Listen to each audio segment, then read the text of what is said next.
Hi all, my name is Annie John from Kanjirakadans Academy. Have you ever felt difficulties in OET writing?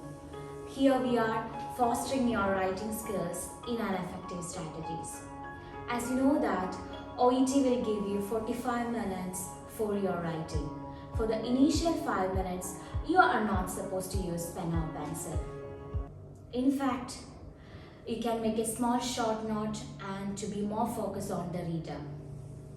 നിങ്ങൾക്കറിയാമല്ലോ, ഒരു OET ലെറ്ററിൽ 3 വ്യക്തികളെയാണ് കാണാൻ സാധിക്കുക. ആരൊക്കെ ആയിരിക്കും? There will be patient, nurse and reader. ഒരു letter നമ്മുടെ കയ്യിൽ കിട്ടിക്കഴിഞ്ഞാൽ നമ്മൾ യൂഷ്വലി വായിക്കുന്നത് ഒരു ലെറ്ററിൻ്റെ ആദ്യമേ തൊട്ടാണ്. പക്ഷെ ഇവിടെ നമ്മൾ വായിക്കേണ്ടത് ലെറ്ററിൻ്റെ ബാക്ക് പേജിൽ റൈറ്റിംഗ് ടാസ്ക് എന്ന് നമ്മൾ കാണും. ഈ റൈറ്റിംഗ് ടാസ്ക് വായിച്ച ശേഷം വേണം ഒരു ലെറ്ററിൻ്റെ ഫ്രണ്ട് പേജ് വെച്ച് നമുക്ക് നോക്കുവാനായിട്ട്. റൈറ്റിംഗ് ടാസ്കിൽ നിങ്ങൾക്ക് റീഡറിനെ കാണാൻ സാധിക്കുമെന്ന് ഞാൻ പറഞ്ഞു. അതോടൊപ്പം തന്നെ നിങ്ങൾ പലപ്പോഴും കേട്ടിട്ടുണ്ടായിരിക്കും ഒരു ലെറ്ററിൽ റിലവൻറ്റ് ഇൻഫോർമേഷൻ എങ്ങനെ എടുക്കണം, as well as how to omit the irrelevant information from your letter.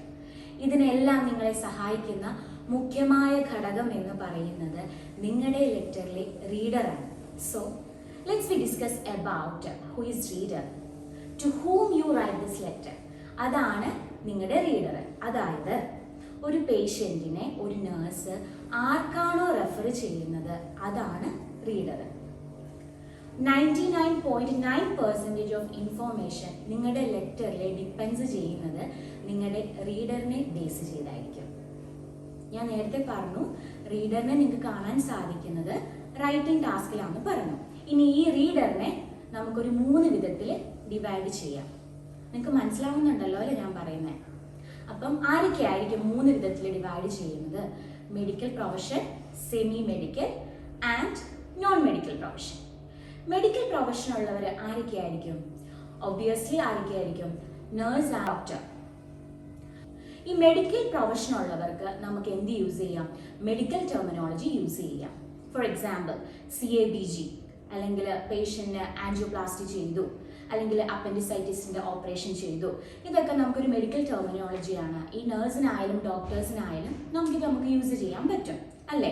ഈ ഡോക്ടേഴ്സിൽ തന്നെ പല ഡോക്ടേഴ്സിന് നമ്മൾ ലെറ്റർ എഴുതാറുണ്ട്. നമ്മൾ മോസ്റ്റ് കോമൺലി കാണുന്നതാണ് general practitioner, psychiatrist, ENT, paediatrician, obstetrician. ഇങ്ങനെ ലെറ്റേഴ്സൊക്കെ നമ്മൾ കാണും. ജനറൽ പ്രാക്ടീഷണർ എന്ന് പറയുന്നത് ആരായിരിക്കും? നമ്മുടെ നാട്ടിൽ ഒബ്വിയസ്ലി നമ്മൾ കാണും ഫിസീഷ്യൻ ആയിരിക്കും. എന്തൊരു അസുഖം വന്നാലും നമ്മൾ ഫിസീഷ്യൻ്റെ അടുത്തല്ലേ ഒരു 80% ആൾക്കാർ പോകാറുള്ളത്. ഒരു ചെവി വേദന വന്നു, അല്ലെങ്കിൽ ഒരു കാലുവേദന വന്നു, അല്ലെങ്കിൽ ഒരു നടുവേദനയൊക്കെ വന്നു കഴിയുമ്പോൾ നമ്മൾ ഒബ്വിയസ്ലി നമ്മൾ ഒരു ഫിസീഷ്യൻ്റെ അടുത്തായിരിക്കും പോകുന്നത്. ഫിസീഷ്യൻ്റെ സഹായമായിരിക്കും ആദ്യം തേടുന്നത്. അപ്പോൾ നമ്മൾ ഓവറോൾ കാര്യങ്ങൾ നമ്മൾ ഫിസീഷ്യൻ എഴുതും. അതുപോലെ തന്നെയാണ് ജനറൽ പ്രാക്ടീഷൻ എഴുതുന്ന ലെറ്ററിലും നമ്മൾ ചെയ്യേണ്ടത്. പക്ഷേ നിങ്ങൾ ജനറൽ പ്രാക്ടീഷൻ എഴുതുന്ന ലെറ്ററിൽ അത് നോൺ കേസ് ആണെങ്കിൽ ആ വ്യക്തിക്ക് അറിയാവുന്ന ഇൻഫോർമേഷൻ നിങ്ങളുടെ ലെറ്ററിൽ നിന്ന് നിങ്ങൾ ഒഴിവാക്കി കളയണം. നിങ്ങൾക്ക് കൂടുതൽ മനസ്സിലാക്കാൻ വേണ്ടിയിട്ട് ഞാനൊരു എക്സാമ്പിൾ പറഞ്ഞു തരാം. നമ്മൾ പറഞ്ഞു ഡോക്ടേഴ്സിന് എഴുതുന്ന ലെറ്ററിൽ ENT എന്ന് പറയുന്നത് ആരായിരിക്കും? ഇയർ, നോസ്, ത്രോട്ട് അല്ലേ? ഐസ് ഒരിക്കലും ആവത്തില്ല. ENTക്ക് എഴുതുന്ന ലെറ്ററിൽ നിങ്ങളുടെ ലെറ്ററിൽ നിങ്ങൾക്ക് കാണാൻ സാധിക്കും ഒരു ദിവസം പേഷ്യൻ്റ് ഫസ്റ്റ് വിസിറ്റ് വരുവാണ്, പേഷ്യൻറ്റിന് കൺജങ്ക്റ്റിവൈറ്റിസ്. സെക്കൻഡ് വിസിറ്റിൽ പേഷ്യൻ്റ് വന്നു, പേഷ്യൻ്റ് അബ്ഡോമിനൽ പെയിൻ അല്ലെങ്കിൽ ഡയേറിയ, ഫീവർ ഒക്കെ ആയിട്ട്.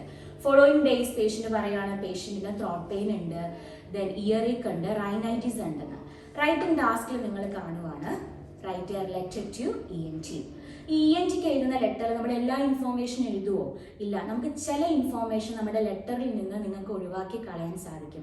അതായത് പേഷ്യൻ്റ് ഫസ്റ്റ് ദിവസം വന്നത് കൺജങ്ക്റ്റിവൈറ്റിസ് ആണ്, അത് ENTക്ക് എഴുതേണ്ട ആവശ്യമില്ല. ദെൻ പേഷ്യൻറ്റിന് അബ്ഡോമിനൽ പെയിൻ ഉണ്ട്, ഡയേറിയ ഉണ്ട്, അത് എഴുതേണ്ട ആവശ്യമില്ല. ENT നേരത്തെ ഞാൻ പറഞ്ഞ പോലെ ഇയർ, നോസ്, ത്രോട്ട് ആണ്, നോട്ട് ഐസ്. മനസ്സിലായോ? ഇനി ഒരു എക്സാമ്പിൾ കൂടി നിങ്ങൾക്ക് ഞാൻ പറഞ്ഞു തരാം. നിങ്ങൾ write a letter to obstetrician എഴുതുന്ന ലെറ്ററിൽ ഡിസ്ചാർജ് പ്ലാനിൽ നിങ്ങൾ കാണുവാണ് പേഷ്യൻറ്റിന് ഹൈ ഫൈബർ ഡയറ്റ് വേണം. സെക്കൻഡ് ബുള്ളറ്റ് പോയിന്റ് കാണുവാണ് പേഷ്യൻറ്റിന് സ്ട്രെച്ചിങ് ആൻഡ് സ്ട്രെങ്തനിങ് എക്സസൈസ്. മൂന്നാമത്തെ ബുള്ളറ്റ് പോയിന്റ് കാണുകയാണ് പേഷ്യൻറ്റിന് CBC വേണം for 3 weeks and X ray every 6 months. The follow-up വേണം every 2 months. Write a letter to obstetrician. എല്ലാ ഇൻഫോർമേഷൻ നമ്മൾ എഴുതും ഒബ്സ്ട്രീഷ്യൻ. ഇപ്പോൾ ENT എന്ന് പറഞ്ഞതായാലും ഒബ്സ്ട്രീഷ്യൻ എന്ന് പറഞ്ഞാലും അവരെന്താ സ്പെഷ്യലിസ്റ്റ് ആണ്. ആ ഒരു കാര്യത്തിൽ മാത്രം അവർ സ്പെഷ്യലൈസ് ചെയ്തവരാണ്. ഇപ്പോൾ ഒബ്സ്ട്രീഷ്യൻ എഴുതുമ്പോൾ ലെറ്ററിൽ ഡയറ്റിൻ്റെ കാര്യങ്ങൾ ചെയ്യുന്നത് ആരാണ്? ഡയറ്റീഷ്യനാണ്. ഇപ്പോൾ സ്ട്രെച്ചിങ് ആൻഡ് സ്ട്രെങ്തനിങ് എക്സസൈസ് കൊടുക്കുന്നത് ആരാണ്? ഡെഫിനറ്റ്ലി ആരായിരിക്കും? ഫിസിയോതെറാപ്പിസ്റ്റ് ആയിരിക്കും അല്ലേ? അപ്പം CBCയും എക്സ്റേയും ഫോളോ അപ്പും കൊടുക്കേണ്ടത് ആരായിരിക്കും? അത് ചെയ്യേണ്ടത്, ഓർഡർ ചെയ്യേണ്ടത് ഡെഫിനറ്റ്ലി ആരായിരിക്കും? ഒബ്സ്ട്രീഷ്യൻ ആയിരിക്കും. അപ്പം സം ഇൻഫോർമേഷൻ നമുക്ക് ലെറ്ററിൽ നിന്ന് ഒമിറ്റ് ചെയ്തിട്ട് കുറച്ച് ഇൻഫോർമേഷൻ നമുക്ക് ലെറ്ററിൽ ആഡ് ചെയ്യാം. ഓക്കെ, അപ്പം നമ്മൾ ഇതുവരെയും കഴിഞ്ഞത് ആരാണ്? മെഡിക്കൽ പ്രൊഫഷൻ ഉള്ളവരാണ് അല്ലേ? മെഡിക്കൽ പ്രൊഫഷൻ ഉള്ളവർ ഞാൻ നേരത്തെ എക്സ്പ്ലെയിൻ ചെയ്തതുപോലെ. ഇനി അടുത്തവരെന്ന് പറയുന്നത് സെമി മെഡിക്കൽ പ്രൊഫഷനാണ്. സെമി മെഡിക്കൽ പ്രൊഫഷനിൽ ആരൊക്കെയായിരിക്കും? ഫിസിയോതെറാപ്പിസ്റ്റ് ഉണ്ടാകും, ഡയറ്റീഷ്യൻ ഉണ്ടാകും, ഫാർമസിസ്റ്റ് ഉണ്ടാകും, ലാബ് ടെക്നീഷ്യൻ ആൻഡ് പൊഡിയാട്രിസ്റ്റ്. കുറേ പേരൊക്കെ ഉണ്ട് കേട്ടോ. അപ്പം നിങ്ങളുടെ ശ്രദ്ധയിലേക്ക് ഞാൻ കുറച്ച് പേരെ മാത്രമേ തരുന്നുള്ളൂ. അപ്പം ഈ വ്യക്തികൾക്ക് എഴുതുമ്പം നമ്മൾ അവർക്ക് അറിയാവുന്ന മെഡിക്കൽ നോളജസ്, മെഡിക്കൽ ടെർമിനോളജി അല്ലെങ്കിൽ മെഡിക്കൽ കാര്യങ്ങൾ മാത്രമേ എഴുതാവുള്ളൂ. ഇപ്പോൾ ഒരു ഫാർമസിസ്റ്റിന് എഴുതുവാണെങ്കിൽ നമുക്കൊരു മെഡിസിൻ്റെ ജനറിക് നെയിമും ബ്രാൻഡ് നെയിമും ഒക്കെ എഴുതാം. ഇപ്പോൾ ഒരു ഫാർമസിസ്റ്റിന് എഴുതുന്ന ഒരു വ്യക്തിക്ക് നമ്മൾ CABG എന്ന് എഴുതുമോ?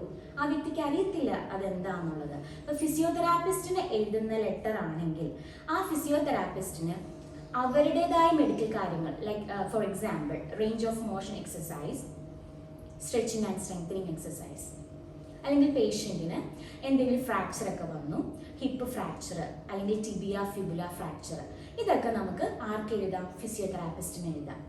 പക്ഷേ ഒരു ഡയറ്റീഷ്യൻ എഴുതേണ്ട കാര്യങ്ങളാണെങ്കിൽ അയാൾ ഏറ്റവും കൂടുതൽ ഫോക്കസ് ചെയ്യുന്ന he or Xi more focus on the diet related ആയിട്ടുള്ള കാര്യങ്ങളാണ്.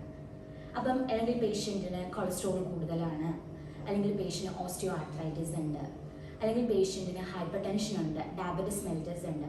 അപ്പം ഇതിനെല്ലാം കാര്യങ്ങളെ ബേസ് ചെയ്ത കാര്യങ്ങൾ ഡയറ്റ് മോഡിഫിക്കേഷൻ കൊടുക്കുന്നത് ആരാണ്? ഡയറ്റീഷ്യനാണ് അല്ലേ? ഇതാണ് സെമി മെഡിക്കൽ പ്രൊഫഷൻ ഉള്ളവരെ ആൾക്കാർ. ഇനി അടുത്തതെന്ന് പറയുന്നത് നോൺ മെഡിക്കൽ പ്രൊഫഷൻ ഉള്ളവരാണ്. ആരൊക്കെയായിരിക്കും നോൺ പ്രൊഫഷൻ ഉള്ളവർ? Social worker, occupational therapist, music therapist and parents.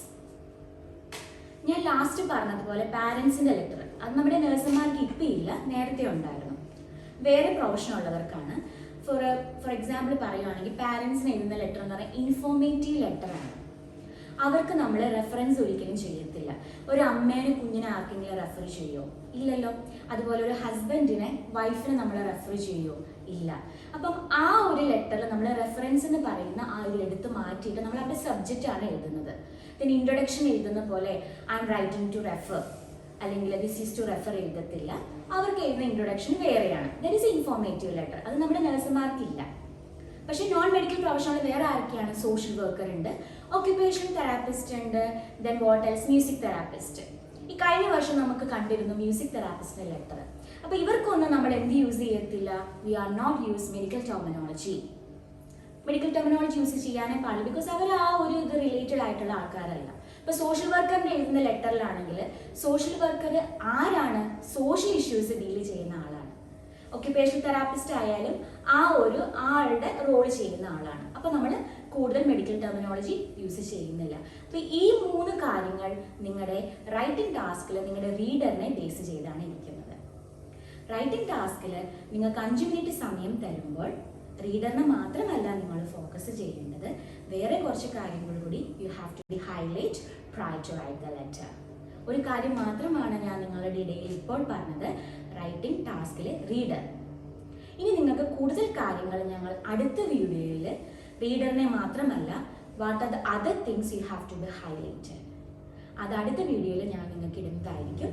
If you would like to get more information regarding OET modules, please hang on the bell at Kanjirakadans Academy. Our windows are always open for you.